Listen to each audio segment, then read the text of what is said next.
Graças e paz, queridos irmãos, é uma alegria poder retornar à atividade de pregação. E como nós temos feito, vamos abrir as escrituras do livro de Ruth, capítulo número 3.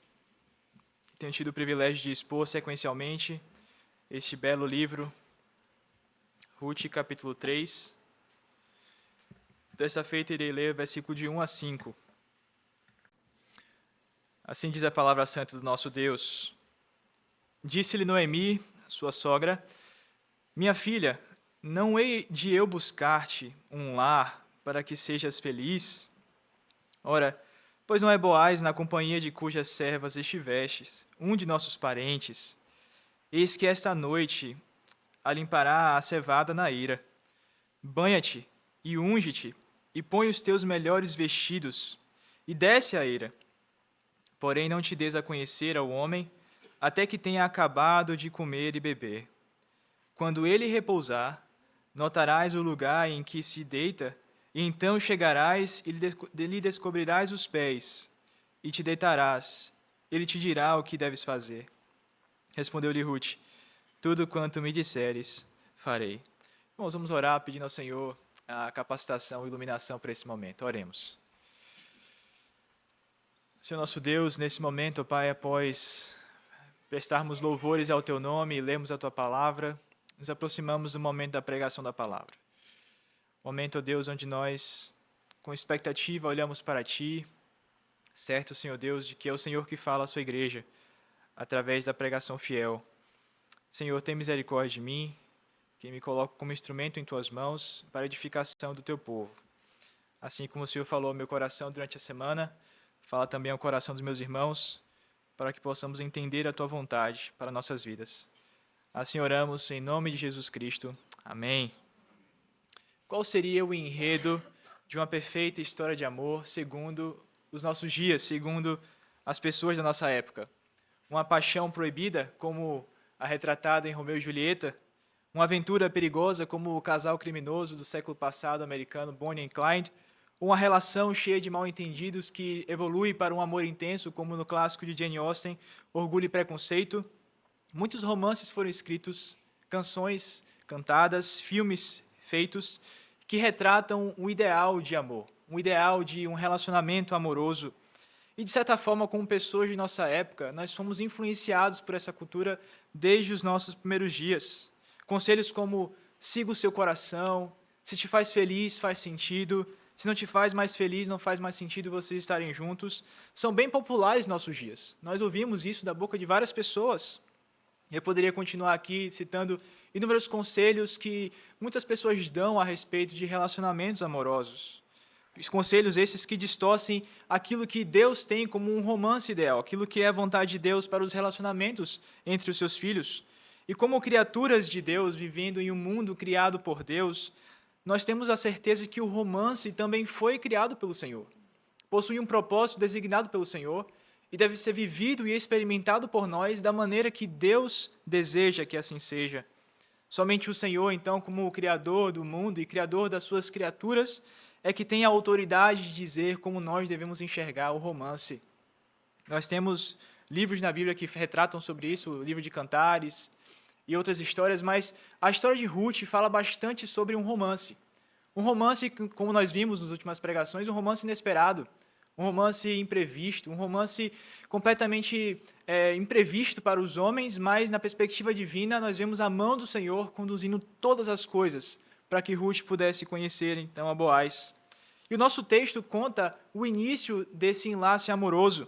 Ele retrata pela primeira vez Boaz não como aquele que age com generosidade e misericórdia para com a viúva necessitada, mas sim como alguém que está pronto para um relacionamento com ela.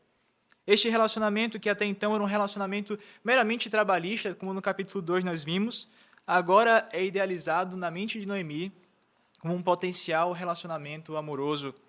Afinal, Ruth era jovem e viúva e poderia se casar, dando assim continuidade à linhagem do seu sogro Elimeleque, falecido esposo de Noemi.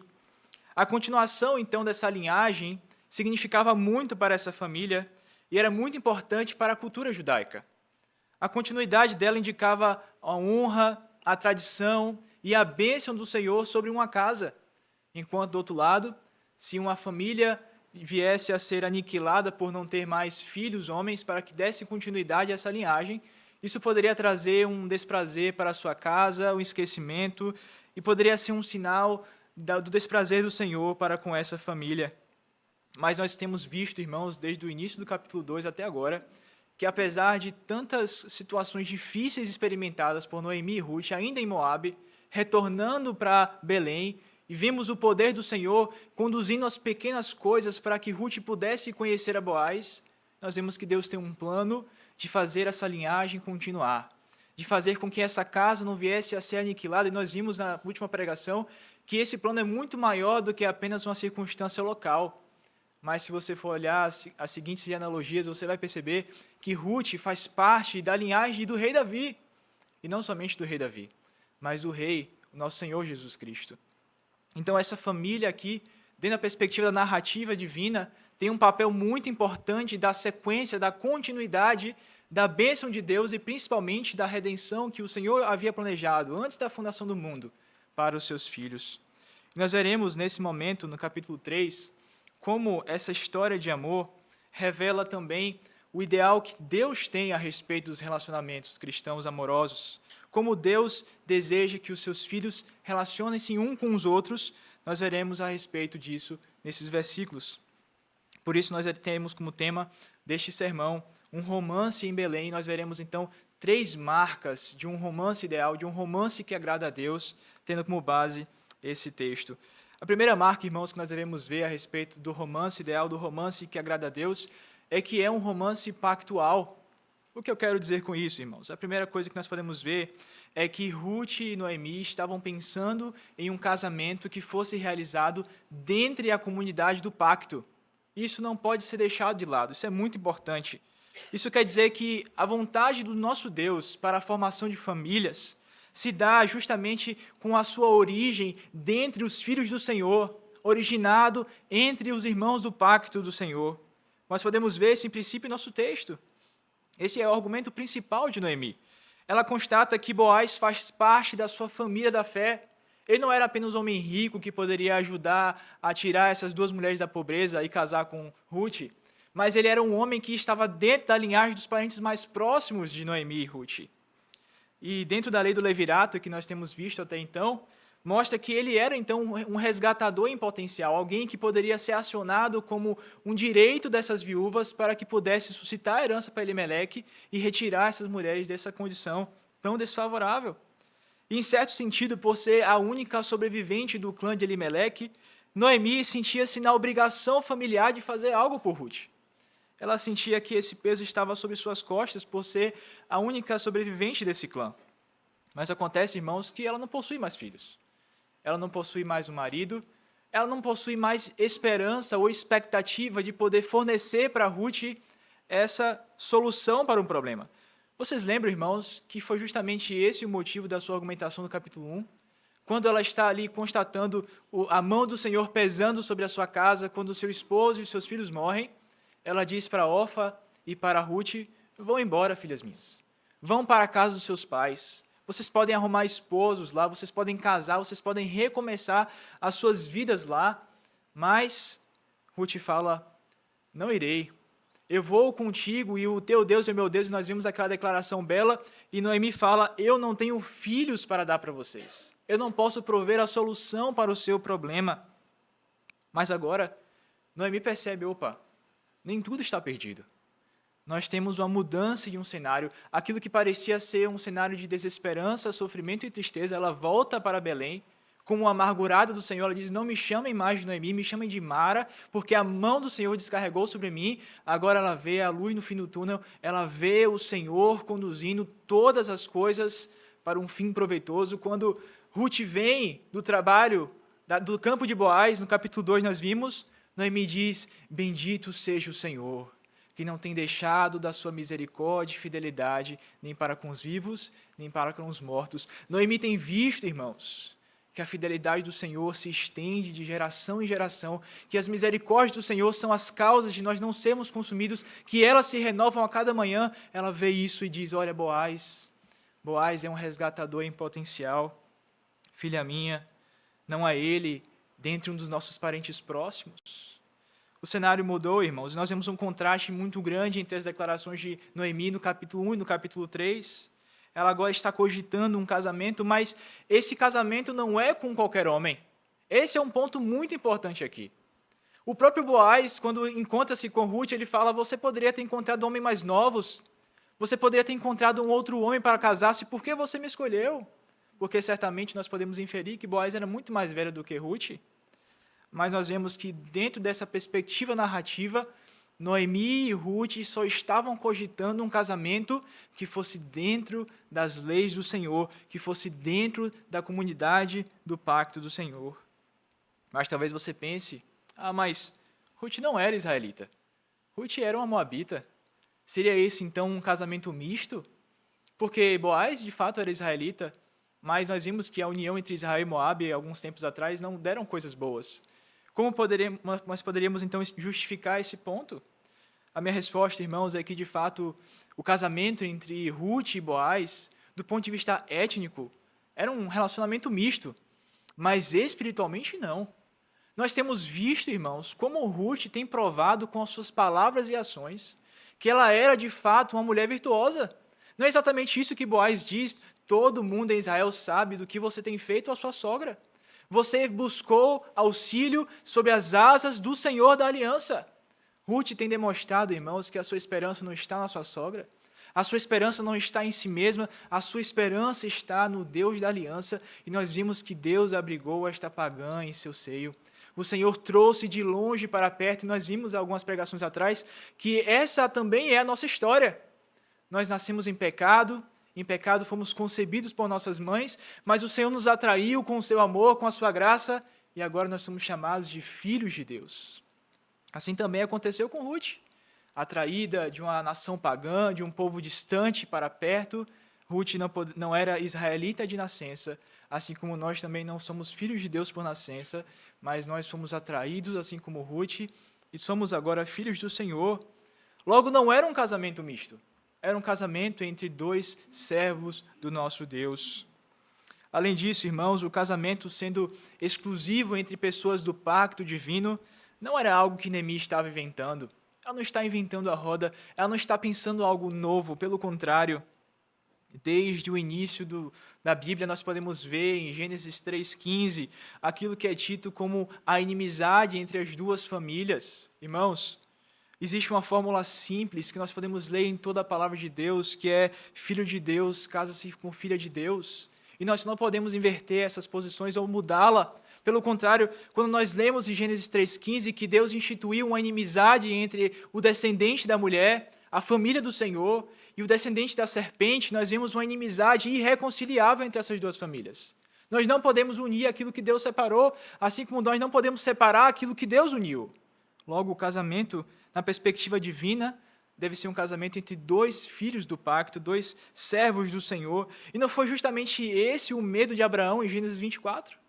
Quando ele foi procurar uma esposa para o seu filho Isaque, ele chama o seu servo mais prestativo, o seu servo mais confiável, ele diz: coloca aqui a tua mão e faz um juramento solene diante do Senhor, que você não pegará para o meu filho uma mulher pagã, uma mulher idólatra, você irá escolher dentre a minha parentela.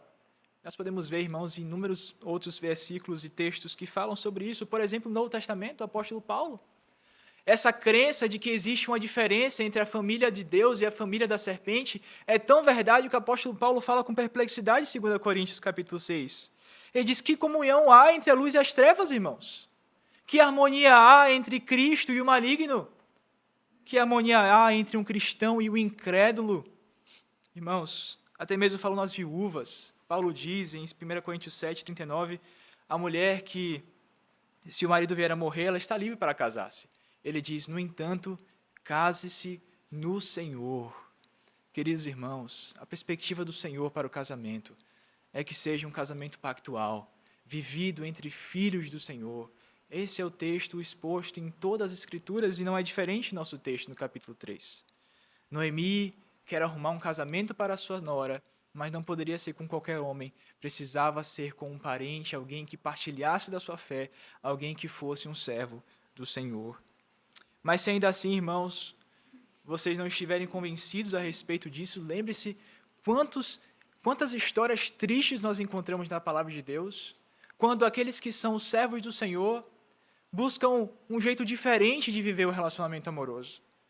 Nós podemos lembrar de Sansão, aquele homem escolhido pelo Senhor para ser o juiz em Israel, e nós vimos recentemente com o Léo pregando sobre isso, a sua força, a glória do Senhor foi entregue a uma filisteia, Dalila, porque o texto bíblico diz, Dalila era agradável aos seus olhos.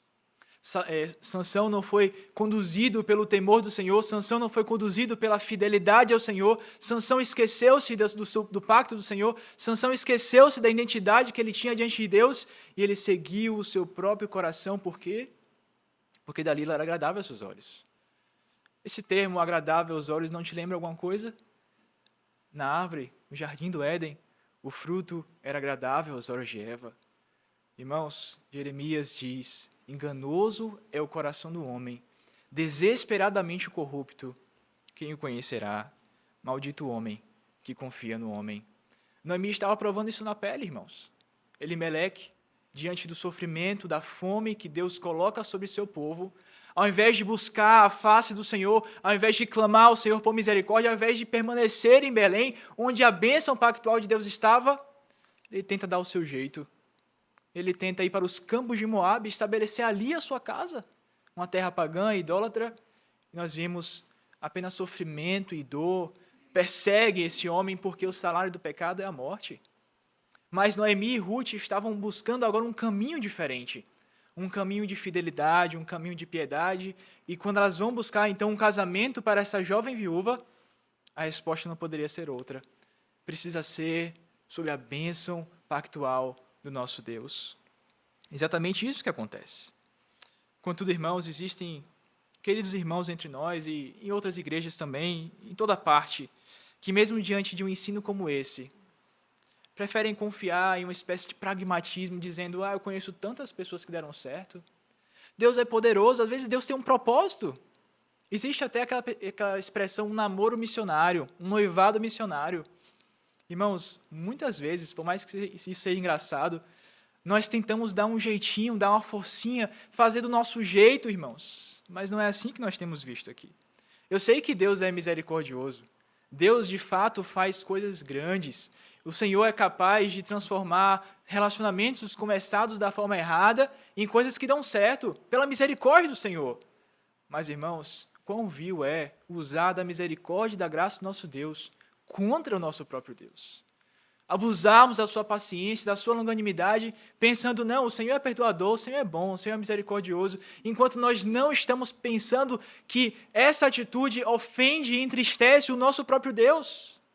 Como podemos ficar em paz sabendo que nosso Deus está sendo entristecido por nossos atos deliberados de pecado? Meus irmãos, se somos propriedades do Senhor, nós não podemos tomar, talvez, aquela que é a decisão mais importante das nossas vidas, sem ter a certeza de que a bênção do Senhor da aliança está sobre nossa casa. Os problemas que alguém pode experimentar em um julgo desigual, no namoro ou no noivado, são muito menores do que os problemas que surgirão em um casamento misto. Muito menores. Será uma casa dividida entre a bênção e a maldição. Será uma casa em que pessoas possuem destinos completamente diferentes. Será uma casa onde a criação de filhos será diferente, onde existem formas de enxergar a vida diferentes, onde não existe a mesma fé, a mesma comunhão, a mesma certeza de que eu e minha casa serviremos ao Senhor. Mas, irmãos, essa não é a pior parte. A pior parte é deixar de viver o plano de Deus para as nossas vidas, porque os mandamentos do Senhor não são penosos. Os mandamentos do Senhor visam a vida, irmãos, visam trazer alegria, paz e harmonia para as nossas vidas. Quando nós vivemos a vontade de Deus, quando nós experimentamos o casamento como ele deve ser, irmãos, há alegria em nossos corações. Há aquela certeza que nós não poderemos furtar nós mesmos de dizer, eu e minha casa serviremos ao Senhor, ou de poder vir para a igreja no dia do Senhor com os filhos e com os seus cônjuges, juntos como uma família adorarmos ao nosso Deus. Essa é uma alegria que nós não podemos negociar, irmãos. Podemos fazer o nosso culto doméstico, vendo então o nosso cônjuge orando por nós, instruindo nossos filhos na palavra, vendo um amor, uma harmonia que vem decorrente do Evangelho. uma paz que o mundo desconhece, uma paz que somente Deus pode dar. A certeza de poder, então, batizar os filhos, olhando uns nos outros e vendo o nosso filho está recebendo um selo da promessa, a minha fé e a fé do meu cônjuge é para conosco e com os nossos filhos que Deus derrama a sua bênção, a sua graça, o seu pacto. Irmãos, isso não tem preço. Poder viver a família segundo a perspectiva divina é, de fato, uma grande bênção. E ainda saber que essa harmonia desfrutada no lar será continuada no céu, porque nós veremos uns aos outros lá, será ainda melhor, é ainda mais esperançoso para os nossos corações. Mas talvez, se isso não for suficiente para te convencer que o Senhor quer que você viva um relacionamento amoroso que te agrade, que isso trará bem para a sua alma, e que você então está disposto a ir de encontro a esse ensino expresso do Senhor para poder satisfazer os desejos do seu coração ou para poder agradar alguém que você ama, nós podemos pensar o que é que Jesus diria disso. Jesus diz que a sua vontade, a sua comida é fazer a vontade do seu Pai. Jesus diz que aquele que me ama guarda os meus mandamentos. Ora, se você está disposto a quebrar os mandamentos do Senhor por amor de outra pessoa, que tipo de amor você tem por Cristo? Quando Cristo vê aquele homem, aquele jovem rico, que diz, eu tenho guardado tudo da lei, mas ele fala, uma coisa te falta, vende os teus bens e segue-me. Cristo vê que havia uma reticência em seu coração. Havia uma porta que ele não havia aberto ainda. Havia no sótão do seu coração um pecado de estimação que ele não estava disposto a abandonar em amor de Cristo. Cristo despede aquele homem. Cristo não está buscando adoradores que o adorem em meia verdade, em meio espírito. Ele está buscando adoradores que o adorem em espírito e em verdade de todo o nosso coração, irmãos. O que Cristo diria de uma pessoa que está disposta a quebrar os seus mandamentos deliberadamente por amor de outras pessoas? E o que me preocupa, então, irmãos, é pensar que uma atitude, então, deliberada de pecado contra o nosso Deus, uma atitude, então, de colocar no trono do nosso coração uma outra pessoa, o que seria isso, uma evidência do que idolatria? Está disposto a ir de contra os mandamentos do Senhor. Nos faz perguntar, então, aonde está o nosso coração? Aonde está a nossa esperança? A quem servimos? A quem adoramos? Devemos entregar o nosso coração inteiramente ao Senhor e viver o plano de Deus para as famílias cristãs. Noemi está buscando para Ruth um esposo que lhe fosse do seu parente. Assim também devemos agir, irmãos. Mas a segunda marca de um romance que agrada a Deus é que ele é santo. Noemi revela um plano arriscado a respeito desse casamento. Tudo bem que Boaz fazia parte dentre a sua parentela, mas como fazer Boaz entender que Ruth estava disposta e interessada neste homem? É justamente o que Noemi pensa agora.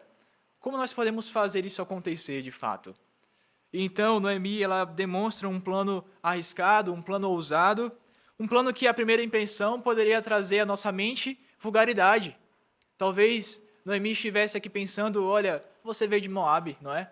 As mulheres de Moabe são muito sedutoras. Vocês lembram o que acontece lá? Balaão contrata as prostitutas cultuais de Moabe para poder seduzir os israelitas, e elas fazem isso e muitos morrem por conta disso. Talvez Noemi pudesse pensar, olha, eu sei que é do velho homem, mas usa isso, os artifícios. Faz alguma coisa aí, faz alguma coisa para poder ajudar esse processo. Alguém poderia ler dessa forma. E, de fato, é aquilo que parece ser a verdade. Mas, irmãos, apesar desses versículos serem polêmicos e controversos, muitas vezes nós estamos lendo esses versículos com as lentes erradas. Nós estamos lendo esses versículos com as nossas lentes contemporâneas.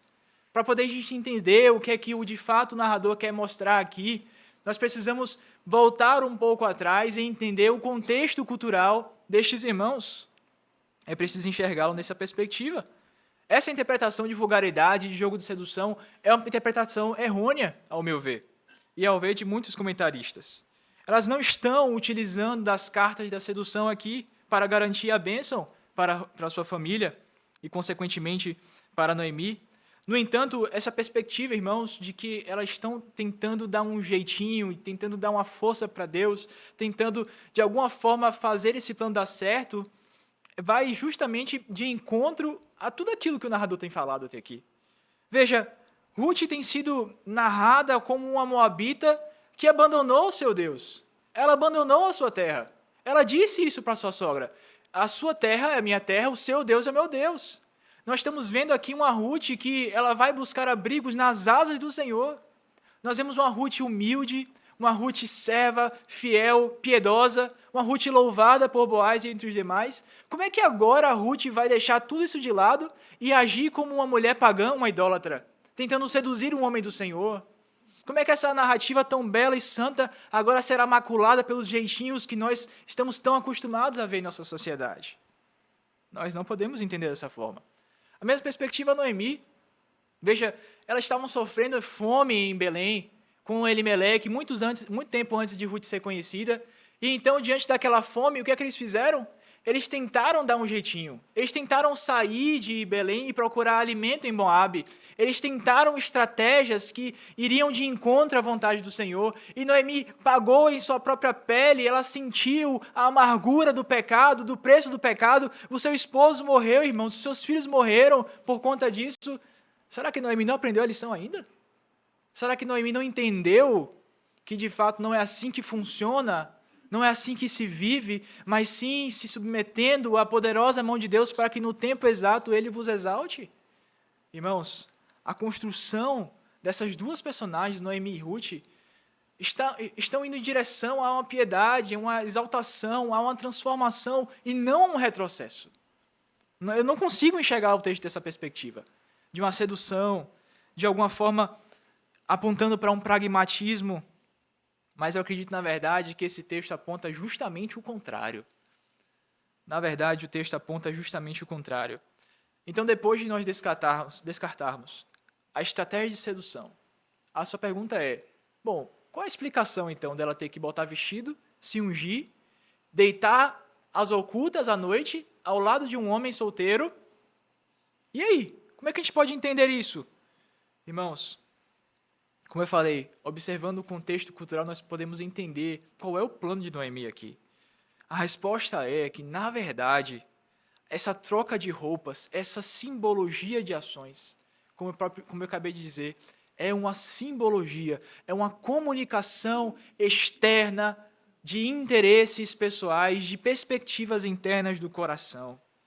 É uma mensagem que comunica visualmente que a viuvez de Ruth havia chegado ao fim, que ela estava pronta para casar-se novamente e que ela possuía interesse em Boaz. Porque, irmãos, dentro da cultura judaica, nós podemos ver em outras partes das Escrituras emoções fortes, como a tristeza, o luto. Geralmente são seguidas de práticas externas.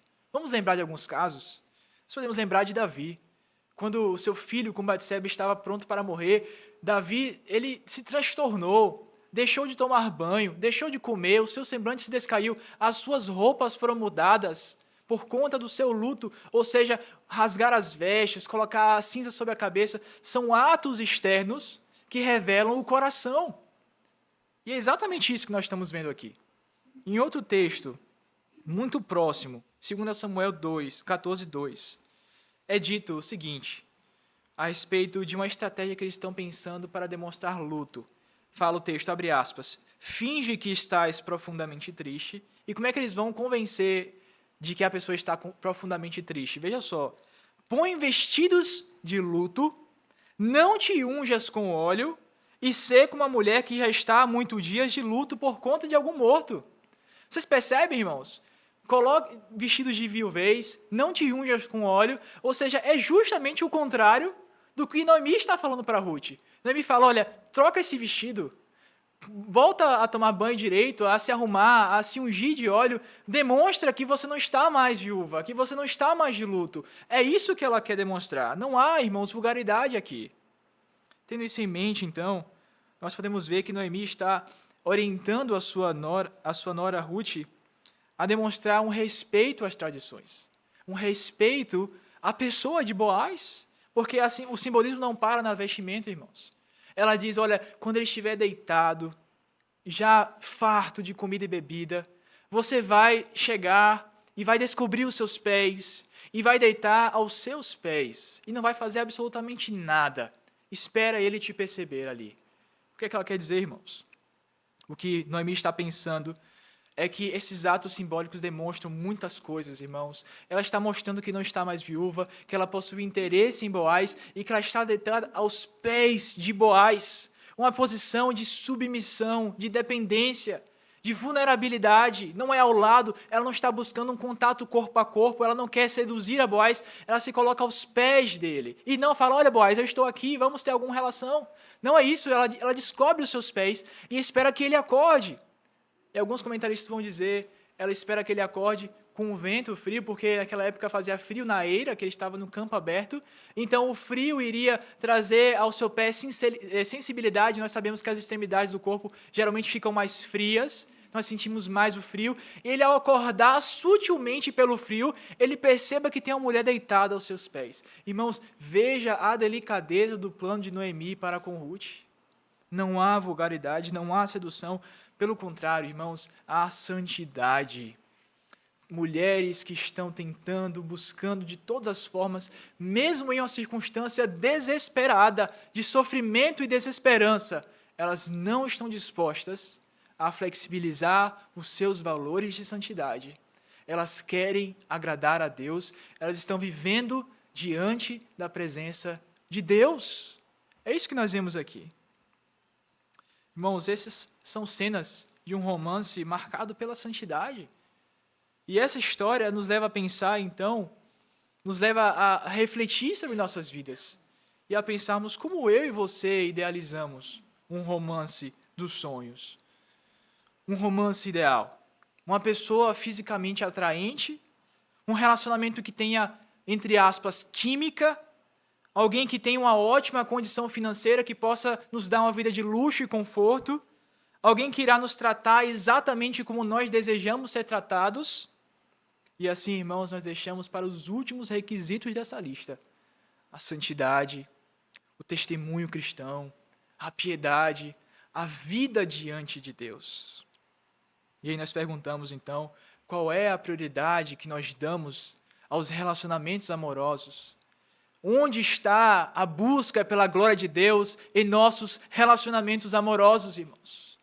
Esse deve ser um questionamento do nosso coração.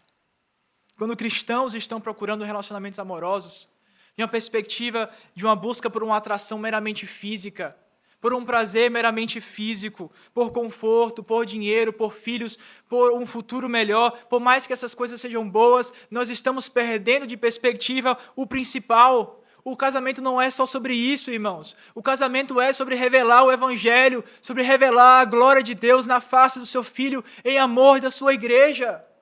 Nós não somos chamados a olharmos o casamento de uma perspectiva egoísta, de uma perspectiva de aproveitamento, de subir socialmente, de ter satisfações diárias. Nós devemos enxergar o casamento como uma oportunidade de crescermos em nossa comunhão com Deus, de crescermos em intimidade com o Senhor.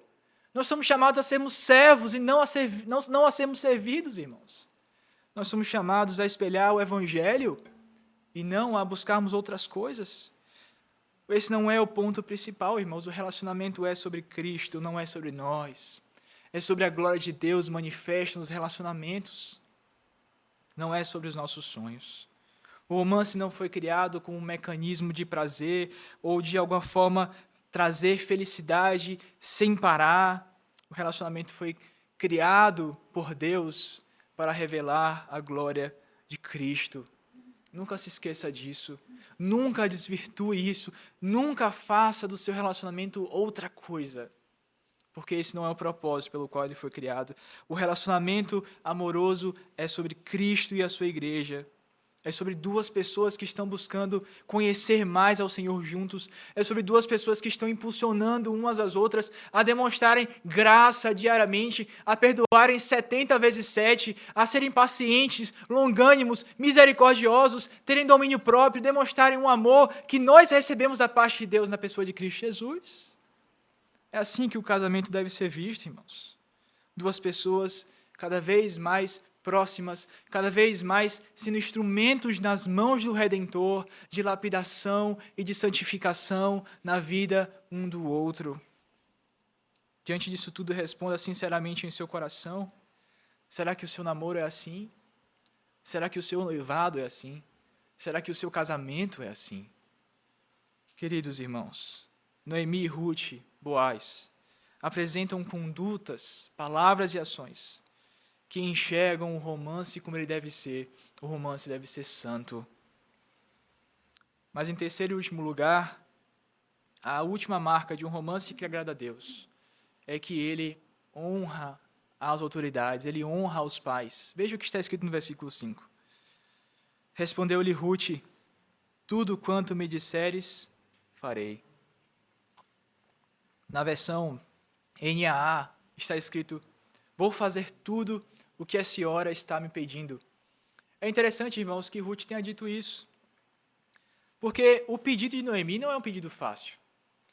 Veja, fazer tudo isso que Noemi estava pedindo exigia coragem, ousadia, não era um plano tranquilo.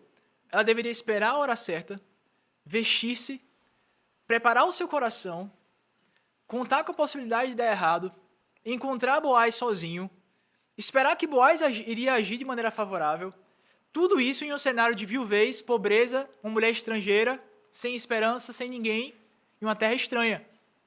Irmãos, Ruth não era um robô. Ela também estava sofrendo com aquilo tudo. Ela também estava sofrendo porque ela também perdeu o seu esposo. Ela está longe da sua casa. Ela está conhecendo a Deus. Ela está entendendo o que é a família da aliança. Mas a sua resposta diante de Noemi é: tudo o que você disse, eu farei. Uma resposta curta, rápida e obediente de uma serva do Senhor. Não vemos aqui sequer uma menção de murmuração, uma menção de descontentamento. Ela obedece à sua sogra, que na verdade não era tão uma sogra, era uma sogra-mãe. Ela respeita as tradições do povo de Deus. Ela é uma serva fiel do Senhor. Ela aceita tudo o que a sua sogra disse, não como uma sugestão, mas como uma ordem, como uma missão. E essa não é a primeira vez, irmãos. Veja, Ruth, no capítulo 1, ela estava em uma perspectiva semelhante e desafiadora. A sua sogra falou: olha, eu vou voltar para minha casa, é uma viagem longa, eu não tenho filhos, eu não tenho nada para te oferecer. Volta para casa, faça o que você quiser da sua vida. Orfa faz isso. Mas Ruth fala: não, eu vou te seguir. Uma missão difícil, irmãos. Uma missão, humanamente falando, zero benefícios. Completamente ausente de benefícios. Mesmo assim, Ruth faz. Chegando em Belém, a estrangeira, a viúva, vendo a sua sogra depressiva, dizendo: Deus está contra mim, ninguém me elogia, eu estou amargurada, ela fala: tá bom, minha sogra, se assenta aí, eu vou trabalhar, eu vou procurar um campo, e eu tenho certeza que nessa terra do meu Deus há alguém que irá me beneficiar. E de fato ela é beneficiada por Boaz. Pela providência divina, ela encontra o campo de Boaz. Então, são missões difíceis, irmãos, que Ruth tem atendido com fidelidade e obediência. E agora, mais uma missão difícil. Faça tudo o que eu estou te dizendo. E Ruth, mais uma vez, diz: ok, missão dada, é missão concluída. Eu irei fazer isso. Irmãos, as Escrituras nos falam muitas vezes a respeito da importância de nós honrarmos as autoridades, de nós honrarmos os nossos pais. Não é sem sentido que o 5º mandamento do Decálogo é um mandamento que possui uma promessa de preservação do quê? Da vida. Honra os teus pais e as tuas mães para que se prolongue os teus dias de vida na terra. E é curioso, irmãos, porque a obediência de Ruth vai justamente trazer essa promessa para a sua vida. Ela vai prolongar, sim, a família de Elimeleque. Ela vai prolongar, sim, a família de Davi. Ela vai prolongar a família para que o Messias venha. Ela está provando em sua vida a promessa de Deus, a bênção deste mandamento. Honrar pai e mãe traz bênçãos para a vida do seu povo. De fato, através da obediência de Ruth, tantas coisas iriam ocorrer, mas quando Paulo está lá falando aos Romanos a respeito das autoridades civis, ele diz: não há autoridade civil que não seja constituída pelo Senhor. Então ele fala que devemos obedecer a essas autoridades. Quando ele fala sobre isso, irmãos, ele está colocando um princípio interessante aqui. Ele diz: olha, essas autoridades foram constituídas por Deus. Logo, se você desobedecer essas autoridades, não é a essas pessoas que você está desobedecendo. É ao Senhor. Porque foi Ele que colocou sobre vocês essas autoridades.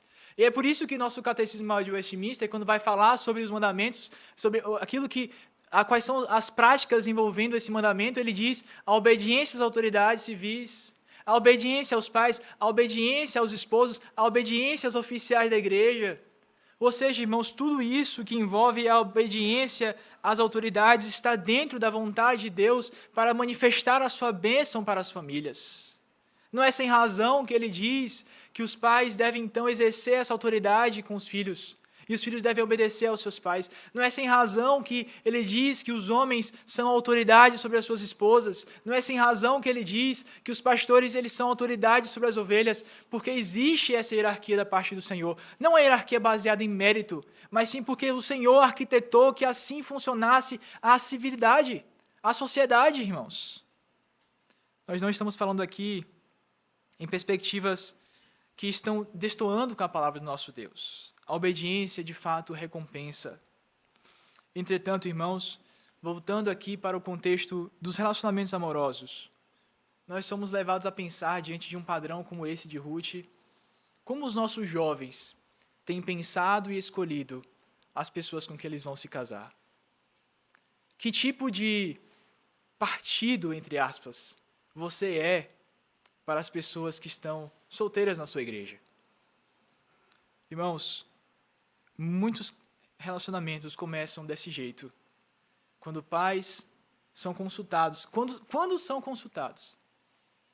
E mesmo diante da desaprovação dos pais, essas pessoas continuam nesses relacionamentos. E não tenha dúvida, as penas vêm. As penas vêm. Mas eu não estou falando aqui sobre critérios que são antibíblicos. Eu não estou falando aqui sobre pais que impõem aos seus filhos coisas que Deus não ordenou. Valores que não procedem do Senhor. Eu estou falando sobre pais que zelam pelas almas dos seus filhos. Pais que amam os seus filhos e que amam o Senhor. Jovens que são solteiros ou que estão namorando, escutem a esses pais. Ouçam, porque são autoridade constituídas por Deus. E não é sem razão que essas pessoas estão em suas vidas. Se você não possui, então, um pai cristão, uma mãe cristã, você possui, sim, autoridades constituídas por você, por Deus para a sua vida, como, por exemplo, o pastor ou os oficiais. São pessoas convocadas pelo Senhor para zelarem pelas suas almas. Consultem essas pessoas. Não vivam distantes. O que mais nós vemos, irmãos, são namorados e noivos que vivem de forma independente, distantes da comunidade da fé, distantes da supervisão dos pais, distante da supervisão dos pastores, distante da supervisão de irmãos maduros. E o resultado disso, irmãos, qual é? Fornicação. O resultado disso é pecado, irmãos. São deslizes e falhas que, uma vez constatadas e vistas, já está longe demais, e sofrimentos foram trazidos, e a vergonha foi trazida. Mas quando os servos do Senhor estão buscando, então, viverem um relacionamento obediente, sob a supervisão e o contato dos pais e dos pastores, a bênção do Senhor, a graça, a santidade, o nome do Senhor é honrado, a família é honrada, e assim devemos pensar, irmãos, esses relacionamentos. Não devemos pensar o contrário.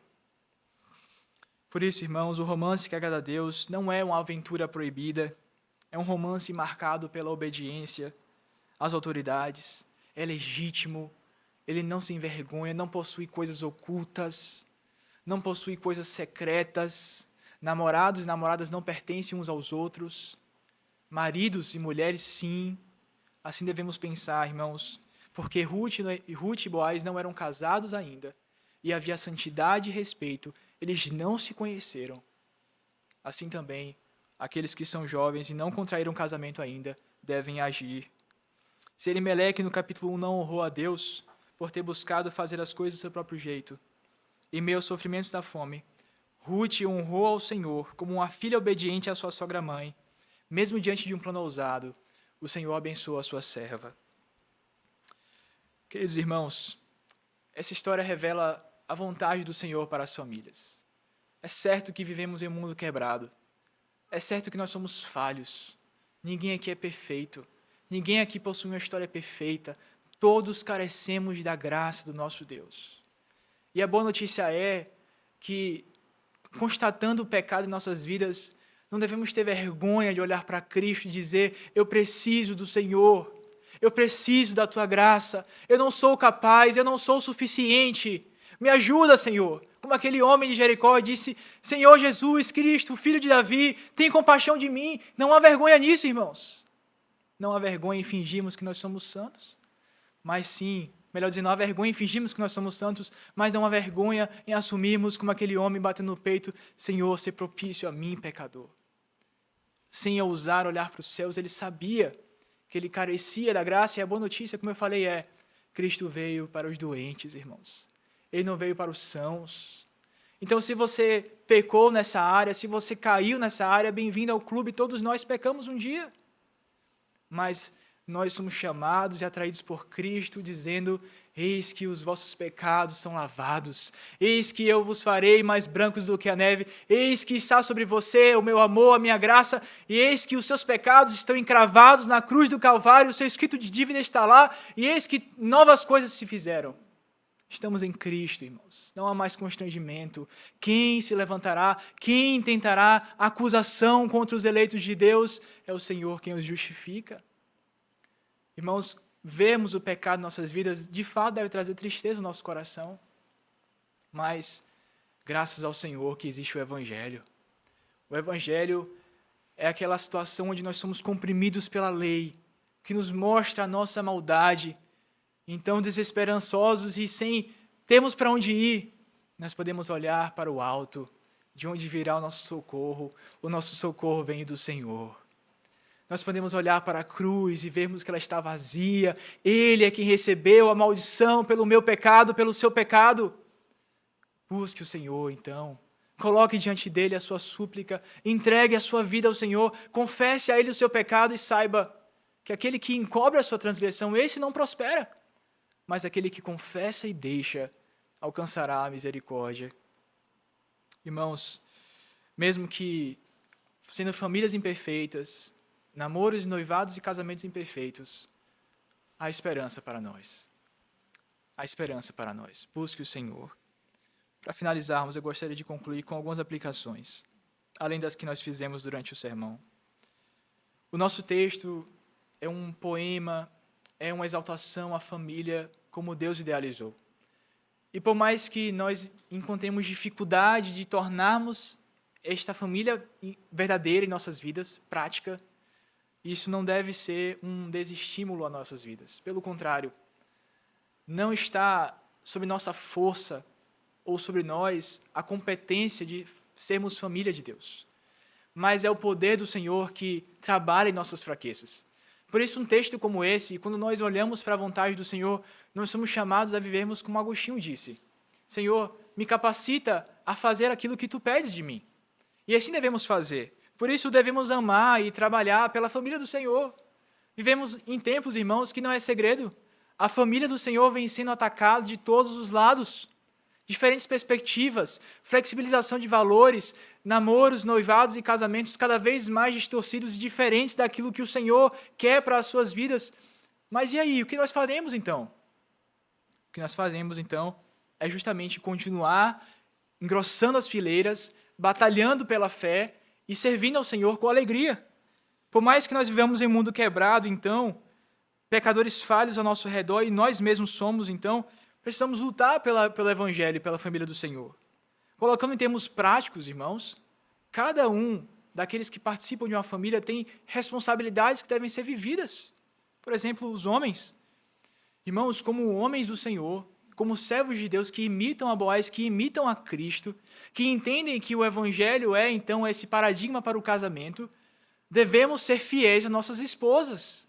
Por mais que isso seja o mínimo, deve ser lembrado diariamente, devemos fazer uma aliança com os nossos olhos. Como disse Jó, como eu fixaria meus olhos em uma donzela, fiz uma aliança com os meus olhos. É isso que ele diz no Jó capítulo 31. Assim também nós, homens, devemos ser, irmãos, envergonharmos o testemunho daqueles que dizem que não existem mais homens de verdade. Nós somos homens criados pelo Senhor, para o Senhor. Nós temos sim em Cristo a capacitação necessária para nós sermos fiéis ao nosso casamento. Dê à sua esposa, então, um lugar seguro para ela viver. Aos seus filhos, um lugar seguro para habitarem. E um oásis diante de um caos horrível que nós vivemos na sociedade. Além disso, lembre-se que você é um sacerdote do lar. Nós somos chamados a sermos semelhantes a Cristo nesse sentido. Devemos, então, orar e edificar nossas casas. Devemos ser exemplares em nosso procedimento. Devemos buscar a integridade. Nós somos chefes do nosso lar. Nós temos essa responsabilidade da parte do Senhor. E maior é a nossa responsabilidade do que a das nossas esposas. Mas, mulheres, sejam compromissadas com as suas famílias, assim como Ruth e Noemi eram. Mesmo diante da dificuldade do desafio, mesmo diante da dificuldade da missão, elas não abandonaram os seus lares. Pelo contrário, elas se comprometeram e jamais pensaram em fazer alguma coisa que prejudicasse ao seu lar. Mas elas lutaram e honraram e buscaram de todas as formas permanecer em honra ao nome de Elimeleque, o esposo de Noemi. Por isso, consagre-se ao Senhor e consagre-se ao auxílio do seu esposo, consagre-se ao auxílio do seu esposo na criação dos filhos, na manutenção do lar, como uma mulher virtuosa seja aquela que edifica a sua casa e não aquela que derriba a sua casa, que transmite graça no falar, que aconselha com sabedoria o seu esposo, que o ama e que se compromete em abençoá-lo em sua vocação. Aos que já são pais aqui presentes, criem filhos para serem crentes e que formam famílias de crentes. Ensinem os seus filhos nos caminhos que devem andar, para que eles não se apartem dele ao crescer. Não invista apenas recursos financeiros no entendimento, na intelectualidade, no crescimento financeiro ou na carreira desses filhos, mas se preocupem principalmente com o mais importante, porque de que vale o homem ganhar o mundo inteiro e perder a sua alma? Assim, os pais devem se preocupar, em primeiro lugar, em investir na vida espiritual dos seus filhos. Tudo que nós temos, devemos entregar ao Senhor, e os seus pais, então, devem buscar viver de uma forma em que eles possam, no último dia, dizer ao Senhor: Senhor, eu fiz tudo o que eu pude para aproximar o meu filho ou a minha filha do Senhor. Tudo que estava em minhas mãos, eu fiz para que este filho fosse consagrado ao Senhor, contudo, que seja feita a tua vontade. Assim devem buscar os pais viverem na presença do Senhor. Mas, apesar de o tópico ser relacionamento amoroso, eu não poderia deixar de falar aos solteiros. Solteiros, vocês não são esquecidos pelo Senhor.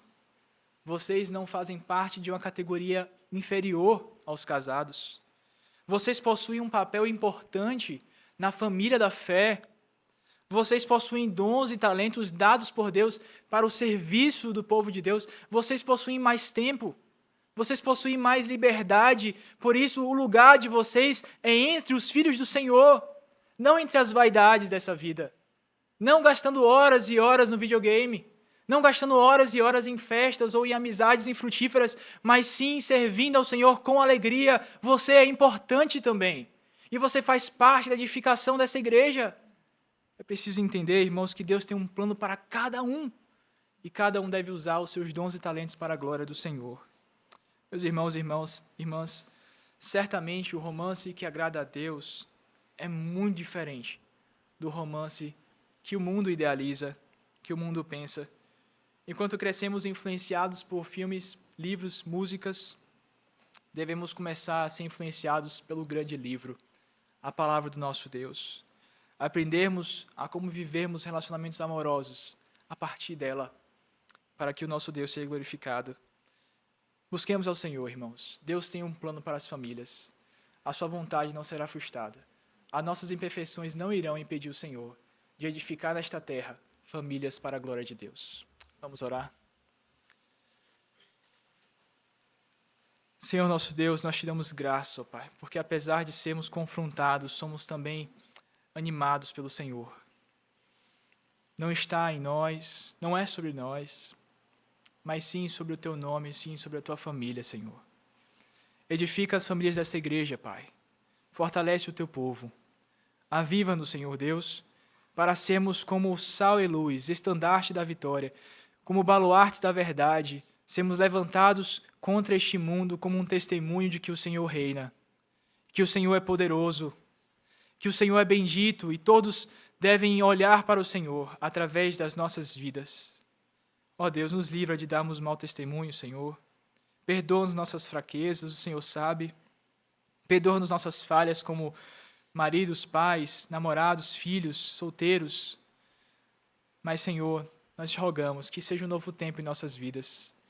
Que seja um tempo de fortalecimento, renovação e crescimento para que o Evangelho seja visto através das famílias, a começar dessa igreja.